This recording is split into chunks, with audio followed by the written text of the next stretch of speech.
Syaiful ditangkap unit perlindungan perempuan dan anak Polrestabes Palembang di rumahnya setelah dilaporkan istrinya melakukan pencabulan pada anaknya. Pada polisi, tersangka mengakui perbuatannya karena hilaf. Sementara perbuatan tersangka terbongkar setelah korban menceritakan hal tersebut pada ibunya.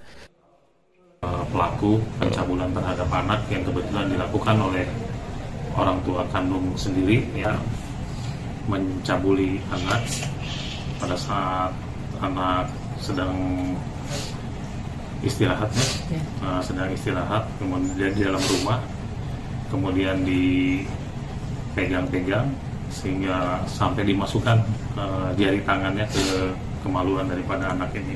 Alasan pelaku, pengakuan pelaku sudah berapa kali Bang yang dilakukan? Kalau pelaku mengaku baru 1 kali ini melakukan. Alasan yang melakukan itu apa Bang? Ya, hilaf. Pelaku ada istri Bang? Ada. Jadi tahu nggak istri? Iya, tahu. Tersangka kini ditahan di tahanan Polrestabes Palembang dan terancam hukuman 15 tahun penjara. Yudi Kiswanto, Kompas TV, Palembang, Sumatera Selatan.